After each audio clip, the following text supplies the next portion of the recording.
திருப்பாச்சியில விஜய் அவர்களுக்கு சிஸ்டரா ஆக்ட் பண்ணியிருந்த மல்லிகாவை ஞாபகம் இருக்கா? ஆட்டோகிராஃப்ல கூட நடிச்சிருப்பாங்க. இவங்க இப்போ ரீசெண்டா விஜய் அவர்களை பற்றியும் அவரோட அரசியல் பயணத்தை பற்றியும் ரொம்பவே நெகிழ்ச்சியா பேசியிருக்காங்க. மல்லிகா தன்னோட சோஷியல் மீடியா பேஜ்ல ஒரு வீடியோ ஒன்று ஷேர் பண்ணியிருக்காங்க. அவங்க அந்த வீடியோல இன்ஸ்டாகிராம் ஓபன் பண்ணாலே விஜய் சார் பத்தி தான் வருது. நிறைய பேர் அவருக்கு சப்போர்ட் பண்ணி பேசுறாங்க. நானும் சில விஷயங்களை ஷேர் பண்ணணும்னு நினைக்கிறேன். ஜென்ரலா ஷூட்டிங் ஸ்பாட்ல விஜய் சார் ரொம்பவே அமைதியா இருப்பாரு. யார்கிட்டயும் பெருசா பேசவே மாட்டாரு. இவர் எப்படிடா கட்சி ஆரம்பிப்பாருன்னு நினைச்சேன். ஆனா மக்கள் கிட்ட பேசுறப்போ அவர்கிட்ட நிறைய மாற்றங்கள் தெரிஞ்சிச்சு. அதை பார்க்குறப்போ எனக்கு ரொம்பவே ஹாப்பியா இருந்துச்சு. ஆனா ஒன்று மட்டும் இந்த மக்கள் கிட்ட சொல்லிக்கிறேன், விஜய் சார் கேமரா முன்னாடி மட்டும்தான் நடிப்பாரு, மக்கள் கிட்ட இல்லை. மக்கள் முன்னாடி நடிக்கவே மாட்டாரு.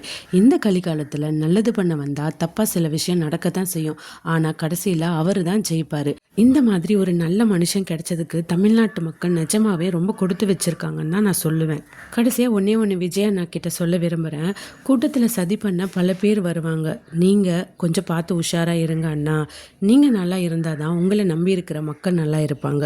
ஆல் தி பெஸ்ட் அண்ணா. இப்படி தன்னோட ஆதரவை ஒரு வீடியோ போஸ்ட் மூலம் பதிவு பண்ணியிருக்காங்க மல்லிகா. விஜய் அவர்கள் கேமரா முன்னாடி தான் நடிப்பார், மக்கள் முன்னாடி இல்லை அப்படின்னு மல்லிகா அவர்கள் சொன்ன கருத்தை நீங்கள் எப்படி பார்க்குறீங்க?